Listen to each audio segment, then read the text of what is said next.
Olá, sou Paulo Roberto Filgueiras, professor de Química do Petróleo do Departamento de Química da Universidade Federal do Espírito Santo. Estamos no curso Introdução à Ciência do Petróleo. Hoje nós vamos ver um pouco sobre o módulo 3, Propriedades Físico-Químicas do Petróleo. Vamos trabalhar um pouco sobre cinética dos fluidos. Inicialmente vamos ver forças em superfície reversa submersa. Então imagine o seguinte, em qualquer superfície reversa, as forças nos diversos elementos de área são diferentes em módulo e direção. Ou seja, se eu pegar qualquer uma superfície reversa submersa num líquido, ela vai estar sob a ação de um conjunto de forças. Então eu vou ter forças cujas suas componentes estão na vertical, na horizontal ou no eixo Z. Então eu vou ter um conjunto de força em todas as direções, de forma que é impossível obter uma somatória delas. No entanto, para qualquer superfície reversa, podemos determinar a força resultante em certas direções, como a horizontal e a vertical, que para nós aqui será a mais importante, esta vertical. Então, a resultante dessas duas componentes somente poderá ser determinada se ambas estiverem no mesmo plano. Então imagine aqui, eu tenho um fluido e aqui está a superfície do fluido. Esse fluido, na componente horizontal, eu tenho aqui as componentes A', referente o ponto de maior valor, né, ponto máximo mais próximo da superfície aqui de A, e B', o ponto mais longe da superfície aqui em B. Então, observe-se, quando eu observo na direção horizontal, bem, se esse fluido está estático, se ele está parado, se esse elemento de fluido está parado, ocorre então que as forças na direção horizontal, né, em sentidos opostos, elas são iguais e por isso se anula, senão eu teria algum movimento desse fluido numa direção à esquerda ou à direita, ou seja, numa direção mais x ou menos x. Então ocorre que nesse caso, uma força Fx, né, no eixo x, será igual a uma força F'. Agora vamos olhar a componente no eixo da vertical, que para nós é o mais importante. Então eu tenho aqui um valor limite, né, que delimita o meu elemento de fluido, B, né, B duas linhas, e A, aqui o A duas linhas. Então observe, se eu pego um elemento de fluido, como nós vimos pela lei de Pascal, esse fluido ele está sujeito a todo o fluido, né, que exerce aqui um peso em cima dele. Ou seja, então eu tenho uma força-peso exercendo na vertical em cima desse elemento de fluido. Ora, se tem uma força vertical em cima desse elemento de fluido, então é necessário que tenha uma força na mesma direção, sentido oposto, para equilibrar, uma vez que esse fluido está parado. Senão, quando eu colocasse uma água em um copo, essa água ficaria ali em movimento contínuo no eixo Y, ou seja, na vertical. E não é o que observamos. Observamos que ele fica estático. Então, para ele ficar estático, eu preciso de uma força de mesma direção, mas sentido oposto do que aquela força G aplicada no meu elemento de fluido. Então, eu tenho que essa força Fy é igual à força G para isso aqui ficar estático, para que essa minha superfície, esse elemento de fluido, fique estático. Então, vejam só, o empuxo. Somente a componente vertical que age na superfície submersa é igual ao peso do volume de fluido contido na superfície acima dele. Então vejam só, tenho aqui um corpo, também aqui a minha superfície, tenho aqui a superfície e aqui um corpo os limites desse corpo são dados pelas componentes A, B, C e D. E os limites desse corpo, sempre olhando somente a componente vertical, ok? Estou olhando somente a componente vertical, que é a componente onde eu tenho a força-peso exercendo nesse meu elemento de fluido. Então, eu tenho o limite U e o outro limite aqui, V. Então, o meu objeto é esse elemento de fluido qualquer. Então, vamos lá. A força-peso sobre esse elemento de fluido que eu estou avaliando ela vai ser igual, né? Então eu tenho, ela será igual a essa componente aqui. Então eu tenho a força, uma força Y oposta para equilibrar é igual à força peso. A força peso é igual a gama vezes o volume que eu estou avaliando. Bem, a força peso G ela é igual ao produto da massa pela gravidade. Então, se eu multiplicar e dividir pelo volume, então eu vou ter massa-gravidade pelo volume vezes o volume. Essa componente aqui é o meu peso específico. Então, posso colocar a, a força peso como produto do peso específico do fluido que eu estou avaliando vezes o volume. Bem, mas qual volume eu vou estar olhando aqui? Então, vai ser o volume de toda essa parte aqui. Ó. Então, vai ser o volume do ponto U, o ponto A, B, C e V. Ou seja, esse volume que parte aqui, pega na superfície inferior do meu elemento de fluido e volta até o V. Então, tenho todo esse volume aqui. Isso nesta ação aqui do força Y. Ora, mas eu também posso observar somente o meu elemento de fluido, então eu vou ter uma força F'Y, e ela vai ser igual à força peso do meu elemento de fluido. Então, essa força peso do elemento de fluido vai ser essa região acima, ou seja, na parte superior do meu fluido, ou seja, vou estar olhando esse volume aqui que está em branco. Então, vai ser igual, a força peso aqui vai ser igual ao peso específico do fluido, estou trabalhando com o mesmo fluido, que multiplica o volume dos pontos U até o A, D, C, V, ou seja, essa parte toda aqui acima da minha região rachurada. De forma que a diferença entre esses dois volumes, a diferença entre esse volume e esse outro volume aqui, vai me gerar o volume da minha região aqui, do meu elemento de fluido que eu estou utilizando. Ora, se isso aqui está estático, então eu vou ter que essa diferença de força, a força Fy menos a força F'Y, que é a força somente aqui dentro, que está fazendo essa força sobre o meu elemento de fluido, isso vai ser igual ao empuxo, que é essa componente vertical que age na superfície do meu fluido. E esse produto vai ser igual ao peso específico, ou seja, se isso aqui é igual, esses carinhas aqui é igual ao peso específico, estou trabalhando com o mesmo fluido, menos o volume, esse volume maior, esse volume dessa componente, né? Ou seja, o volume inteiro que eu estou observando aqui junto com essa parte, com esse volume de fluido que está pesando sobre o meu elemento, menos o volume somente dessa parte superior. De forma que esta diferença aqui, essa diferença é o volume do meu elemento de fluido. Então, eu tenho que essa diferença de força é igual à força E, que nós chamamos de empuxo, que vai ser igual a gama vezes o volume do meu elemento, ou apenas gama V. Então, esse corpo acima pode ser considerado como formado por duas superfícies, que é o colocado aqui, essa superfície abaixo e a superfície acima, ABC, e a superfície ADC. O princípio de Arquimedes.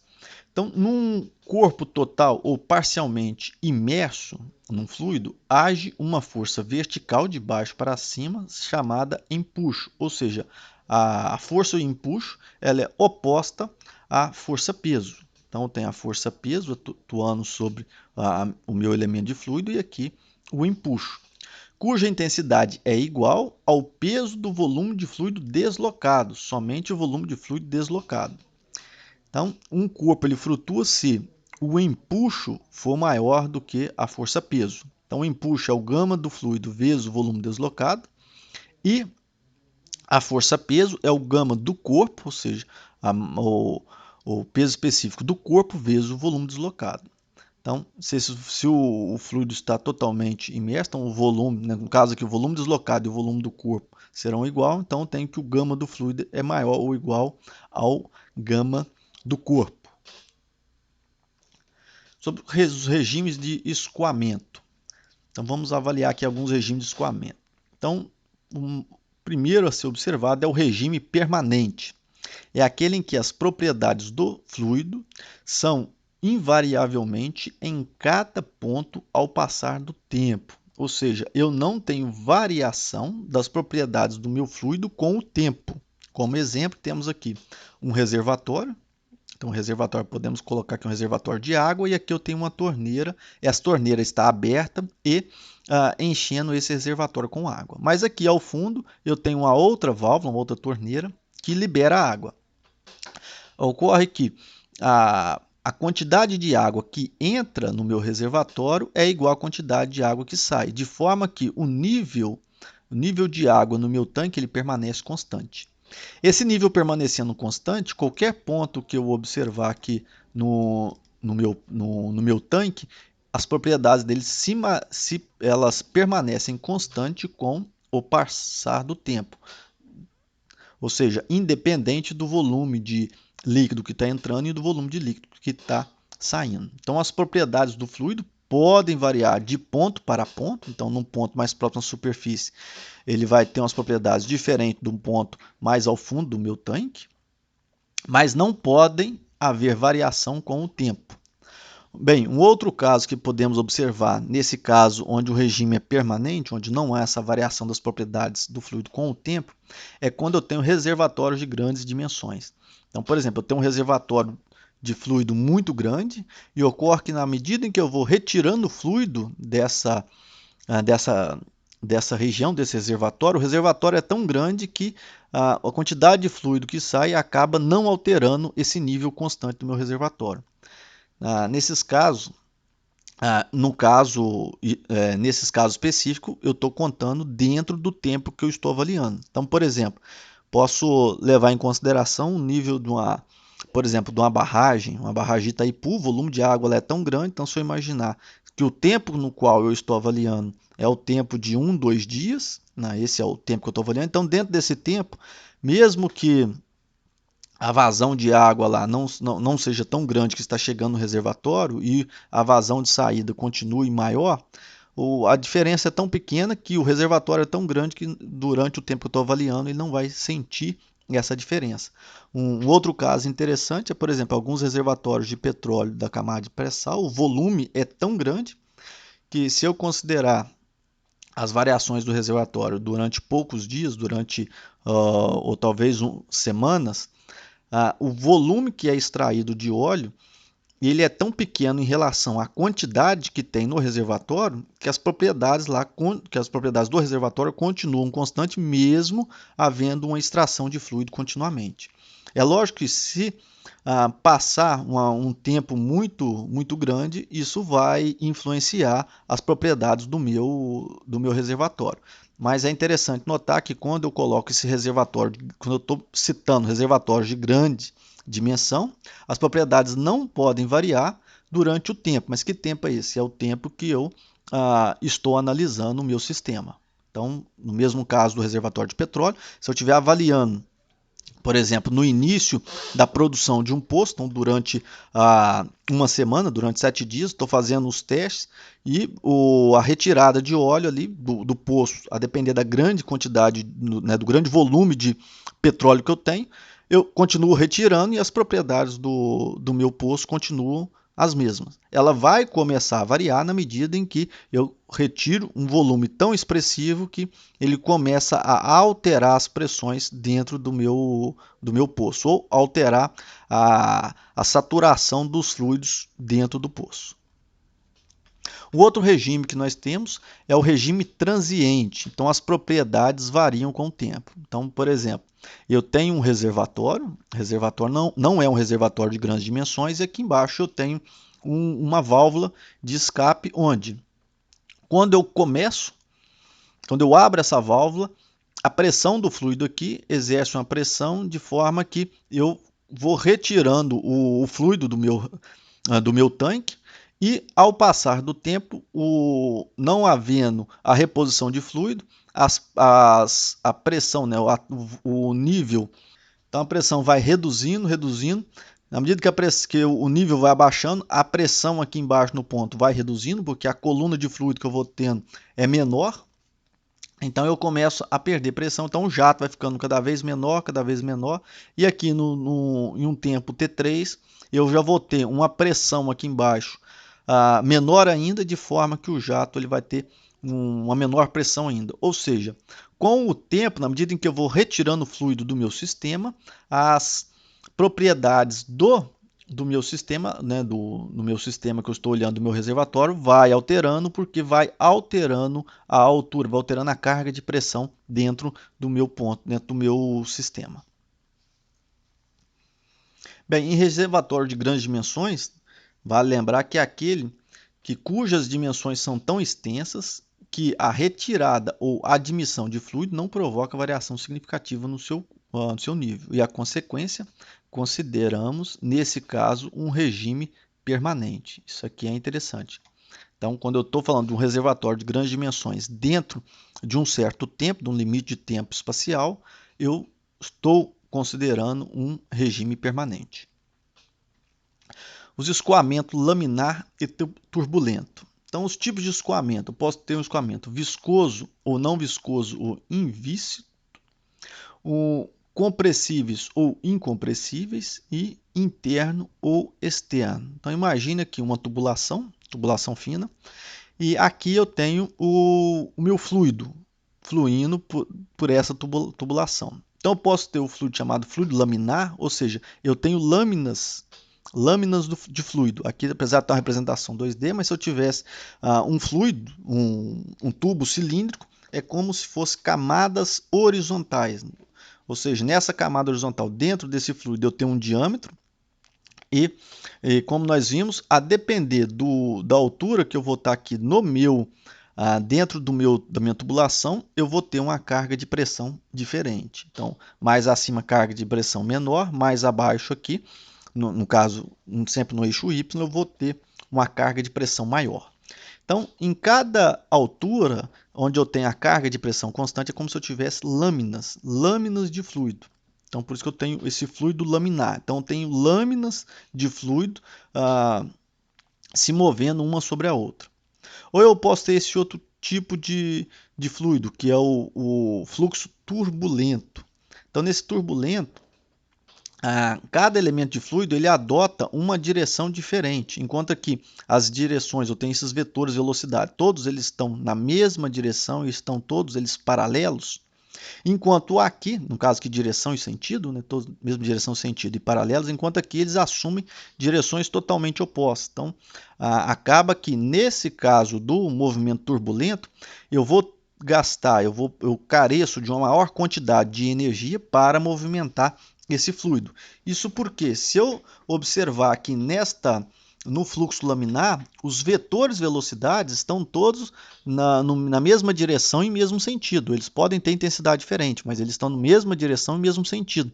Então, não vou ter perda de energia com direções diferentes. Se o meu objetivo é transportar o fluido por uma tubulação, então, quanto mais paralela ou ao movimento que eu quero, ou seja, ao vetor que eu quero de deslocamento, quanto mais paralelo o vetor velocidade tiver desse vetor deslocamento, ou seja, eu quero deslocamento nessa direção, nesse sentido, então quanto mais paralelo tiver, menor energia eu vou gastar. Enquanto se os vetores velocidades dos pontos dentro do meu fluido tiverem direções totalmente diferentes, eu vou tendo muitos choques, vai tendo cada vez mais choques dos meus elementos de fluido dentro da minha tubulação. Ocorre que vai haver um desperdício de energia, eu vou perdendo energia devido a essas várias direções diferentes que os fluidos vão tomando, né, os elementos de fluido vão tomando dentro da minha tubulação, e isso logicamente, faz com que eu perca energia durante esse transporte. Então, nesse escoamento laminar e turbulento. Então, seja, por exemplo, um reservatório que contém água. Então, esse reservatório aqui com água. Um tubo transparente é ligado ao reservatório e no fim deste uma válvula permite a variação da velocidade de descarga da água. Então tem colocando um outro fluido aqui, um fluido colorido, e aqui nessa parte aqui eu tenho um tubo de diâmetro D, mais transparente. Então eu tenho a água e esse fluido colorido, de forma que quando eu ligo esse sistema, eu vou ver esse fluido se movendo aqui nessa seção transparente. No eixo do tubo é injetado um líquido corante no qual se deseja observar o comportamento. Note-se que ao abrir pouco a válvula, ou seja, eu abro um pouco, então eu deixo uma pequena quantidade de fluido da válvula vazar. Então, portanto, pequenas velocidades de descargas, então isso aqui é interessante, a velocidade de descarga ela é baixa. Então, tem uma baixa velocidade de descarga, formam-se um filete reto e contínuo de fluido colorido. Ou seja, quando eu ligo no meu sistema, quando eu ligo a válvula, então esses dois fluidos começam a passar pelo meu sistema. Então, no início eu vou ter isso aqui e eu começo a ter esse filete de forma laminar, ou seja, um filete reto e contínuo. Ao abrir mais a válvula, o filete começa a apresentar ondulações e finalmente desaparece a pequena distância do ponto de injeção. Ou seja, quando eu começo a aumentar a velocidade, primeiro eu começo a ter ondulações, então essas ondulações vai para um movimento chamado transicional e depois eu vou ter um movimento caótico, um movimento turbulento. Bem, como nós fazemos para medir isso? Se um fluxo ele é laminar ou turbulento? Para isso utilizamos o chamado número de Reynolds. Então, a importância fundamental do número de Reynolds é a possibilidade de se avaliar a estabilidade do fluxo, podendo obter uma indicação se o escoamento flui de forma laminar ou turbulenta. No caso, é lógico, o fluido ele não vai se comportar ou somente laminar ou somente turbulento. É lógico que em casos reais eu vou ter uma vária quantidade de casos que não é nem totalmente laminar nem totalmente turbulento. É um fluido transiente. Então, o número de Reynolds constitui a base do comportamento de sistemas reais pelo uso de modelos reduzidos. Então, esse número ele é dado da seguinte forma. Então, eu tenho RE, chamado número de Reynolds, ele é igual à massa específica do fluido, vezes a velocidade de escoamento, esse V aqui é velocidade de escoamento, vezes o diâmetro da tubulação dividido pela a viscosidade dinâmica do fluido. Como viscosidade dinâmica dividido pela massa específica me dá viscosidade cinemática, eu posso fazer essa representação aqui também. Então, o número de Reynolds é igual a velocidade, esse V aqui é de velocidade, e esse aqui é o Ni de viscosidade cinemática. Então, eu tenho a velocidade de escoamento vezes o diâmetro do tubo dividido pela a viscosidade. De forma que, se o número de Reynolds é menor do que 2.000, eu tenho escoamento laminar. Se ele está entre 2.000 e 2.400, escoamento de transição, ou seja, transicional. E se o número de Reynolds é acima de 2.400, temos um escoamento turbulento. É lógico que, quanto menor o valor do número de Reynolds, o perfil de escoamento é mais laminar, e quanto maior o perfil de escoamento é mais turbulento. Então, adotamos esse valor acima de 2.400, turbulento, abaixo de 2.000, laminar. Esses valores eles costumam variar de autor para autor, mas vamos avaliar aqui o número de Reynolds.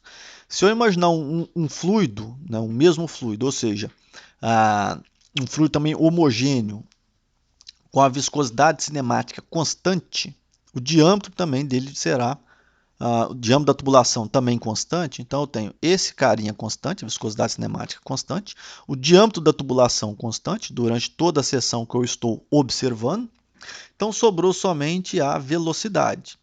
Então observe, o número de Reynolds ele é proporcional à velocidade. A baixa velocidade, se a velocidade do fluido é baixa, então eu vou ter um escoamento com caráter mais laminar.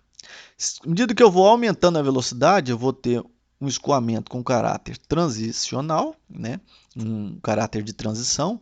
E se a velocidade do fluido for muito elevada, eu vou ter um escoamento turbulento, ou seja, esses dois aqui permanecem constantes, o diâmetro da tubulação e a viscosidade cinemática, e alterando a velocidade muito elevada, eu vou tender a ter um escoamento turbulento, porque o número de Reynolds tende a aumentar. Isso é apenas valores comparativos, então dá para nós observar. Se eu trabalhar com a velocidade um pouco mais baixa, então eu consigo fazer um deslocamento quanto mais laminar. Trajetória e linha de corrente.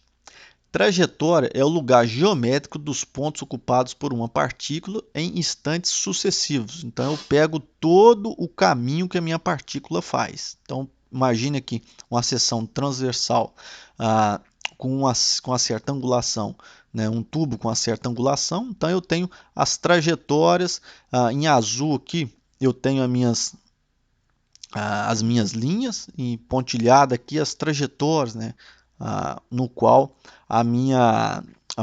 uma partícula de fluido vai se movimentando, ou uma linha de partículas.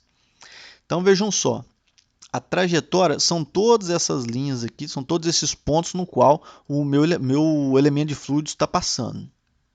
Uma visualização da trajetória está obtida por meio de uma fotografia, com o tempo de exposição e de um flutuante colorido colocado no fluido em movimento. Então a gente consegue pegar em cada instante, tirando a foto, a gente vai ver a posição em cada instante de tempo no qual aquela partícula de fluido está passando. Linha de corrente é uma linha tangente aos vetores de velocidade de diferentes partículas no mesmo instante. Então, as linhas de corrente são essas linhas tangente a esses vetores de velocidade. Então, que eu tenho nesse ponto aqui, eu tenho esse vetor velocidade, aqui o vetor velocidade, aqui outro vetor velocidade. Então, quando eu junto várias dessas trajetórias, eu tenho a formação dessas linhas de correntes. E aqui em cada ponto da linha de corrente, eu tenho essa velocidade da minha partícula. O escoamento unidimensional ou uniforme na seção. Então, eu posso ter o escoamento de forma unidimensional, né, quando uma única coordenada é suficiente para descrever as propriedades do fluido. Assim, é necessário que as propriedades sejam constantes em cada seção. Ou seja, eu posso avaliar uma tubulação, tenho aqui uma seção 1 e uma seção 2.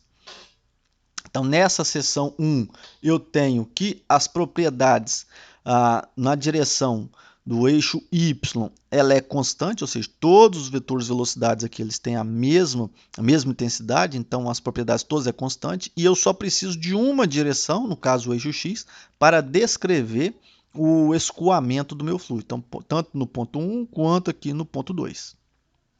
Então, eu tenho esse perfil unidimensional. O perfil também pode ser bidimensional. Neste caso, a velocidade na seção é função de duas coordenadas. Então, aqui, por exemplo, eu tenho na seção, as velocidades elas dependem das coordenadas y e da coordenada x.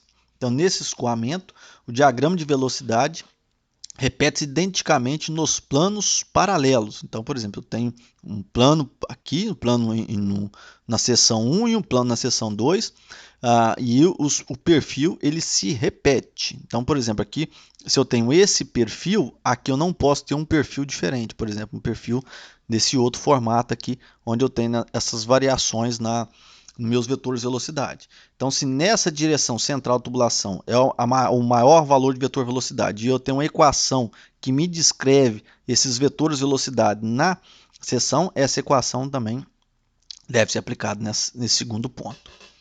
Ou eu posso ter um escoamento tridimensional. Então, nesse caso, o vetor velocidade ele é uma função de x, y e z, das três coordenadas. Okay? Então, o escoamento unidimensional, o vetor velocidade, ele é dependente de apenas uma coordenada. Então, no exemplo que nós colocamos a coordenada x. No bidimensional, o vetor velocidade é dependente de duas coordenadas, que nós colocamos coordenadas x e y. E no escoamento tridimensional, o vetor velocidade é dependente das três coordenadas, x, y e z. Vazão e velocidade média na seção. Então, imagina o seguinte, temos uma torneira aberta e aqui um reservatório de capacidade para 20 litros. E eu abro a torneira e aciono o cronômetro e vejo quanto tempo demora para esta torneira encher esse meu reservatório de 20 litros. À medida que o reservatório foi totalmente enchido com os 20 litros, eu fecho o cronômetro. Então, eu tenho que, por exemplo, se eu gastei 10 segundos para encher esse reservatório de 20 litros, então eu tenho que a vazão volumétrica dessa torneira foi 20 litros em 10 segundos. Ou seja, 20 dividido por 10, eu tenho uma vazão de 2 litros por segundo. No caso, uma vazão média. Então, essa vazão, ou seja, essa variação do volume do fluido com o tempo, nós chamamos de vazão volumétrica, ou seja, volume de fluido que atravessa uma certa seção de escoamento por unidade do tempo. Então, a vazão é determinada, nós utilizamos a letra maiúscula Q e vamos representar QV, né, para ser vazão volumétrica. Nós temos outros tipos de vazão que podemos também avaliar. Então, temos que o QV é igual a volume sobre o tempo. Outra forma que eu posso avaliar isso, imagine um tubo, né? Uma seção de um tubo, e eu estou avaliando a velocidade no qual uma placa de fluido se movimenta durante um certo tempo, ou durante uma posição, ou seja, durante 2 pontos aqui da minha seção. Então, a velocidade aqui eu posso avaliar ela como a, a área da minha seção, tem uma área qualquer, vezes essa distância que eu tenho aqui. Então, o volume que eu vou avaliar aqui é esta área vezes esse comprimento S. Então, a vazão volumétrica é volume sobre o tempo.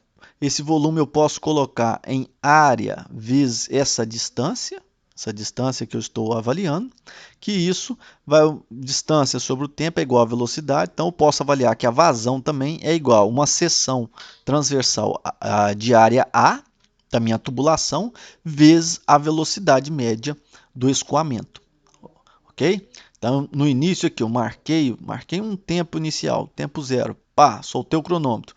Quando o fluido, esse fluido, né, ele está sendo empurrado aqui por um fluxo, e quando ele chega nesse ponto S, eu venho cá e pum, fecho o cronômetro e anoto esse tempo. Então, nesta diferença aqui, eu tenho um volume de fluido associado. Então, posso determinar então que esse volume é essa área da seção vezes o comprimento, vezes o deslocamento.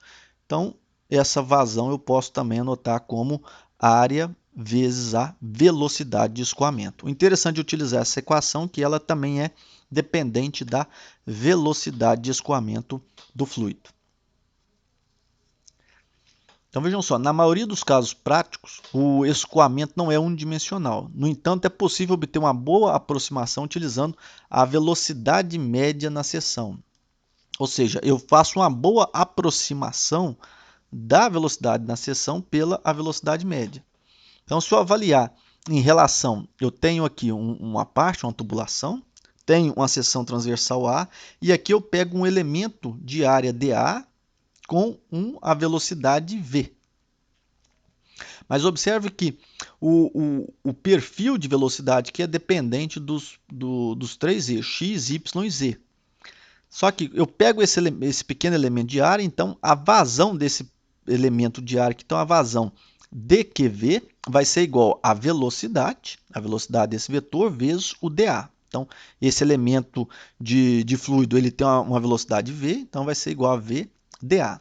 Se eu quiser saber a velocidade, a vazão nesta seção, né, a vazão volumétrica, então vai ser a integral dos vetores velocidades, a integral da área dos vetores velocidades vezes o dA. Ou seja, eu vou integrar em toda essa área que eu estou avaliando. Bem, ocorre que a velocidade média na seção é uma velocidade uniforme que substitui no lugar da velocidade real, ou seja, a velocidade real eu tenho uma velocidade dependente dos 3 eixos, e isso reduz a vazão na seção. Então vejam só, isso aqui eu posso simplificar esta equação, essa integral de área da velocidade vezes o dA, utilizando a velocidade média na seção vezes a área da seção transversal. Ou seja, eu tenho esse perfil, estou colocando aqui no sistema bidimensional, eu tenho esse perfil de velocidade na minha tubulação, e ocorre que eu utilizo um valor de velocidade aqui, que é um valor médio, que é uma aproximação do valor real. Ou seja, eu utilizo uma velocidade média, cuja velocidade média é uma aproximação da velocidade real. Então, eu tenho que a minha velocidade média é igual a 1 sobre a área, que multiplica, né, que integra a área, né, da velocidade vezes o dA.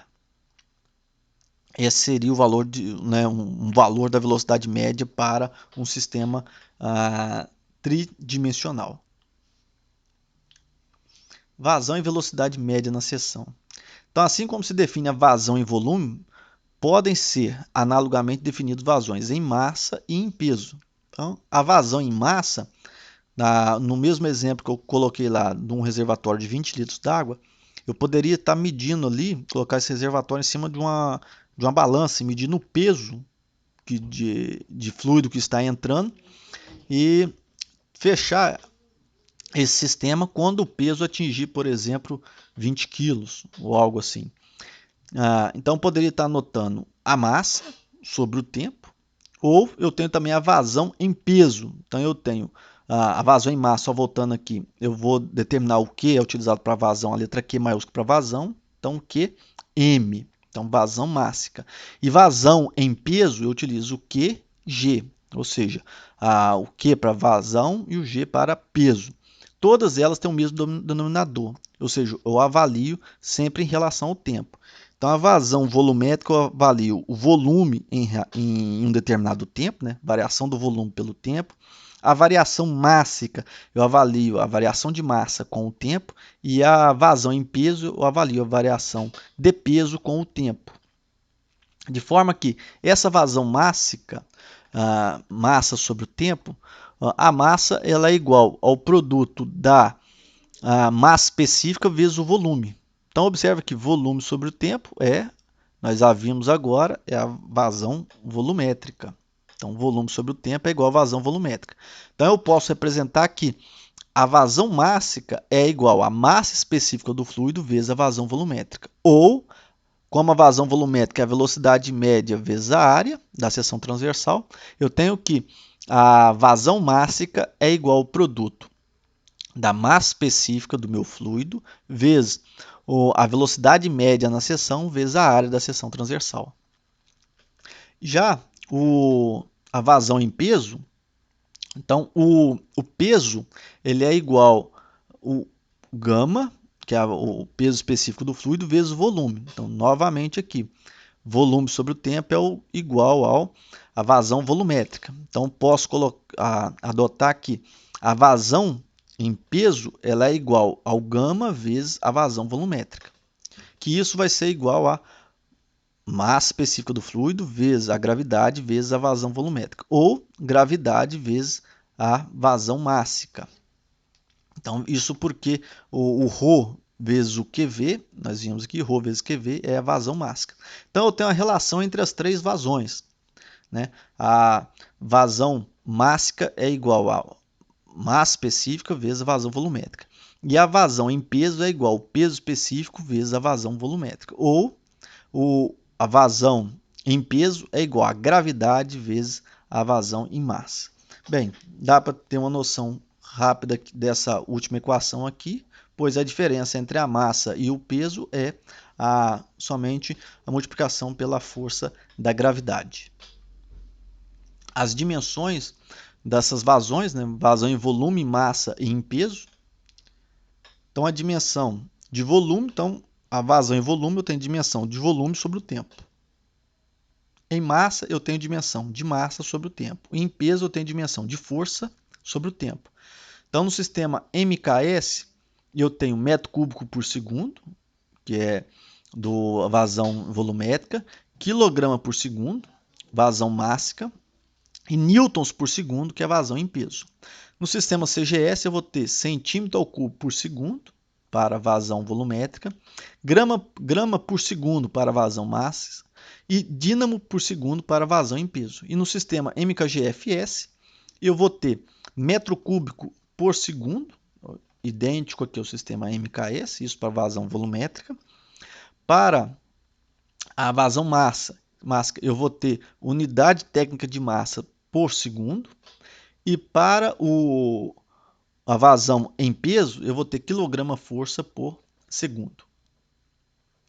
Bem, por hoje é só. Bons estudos!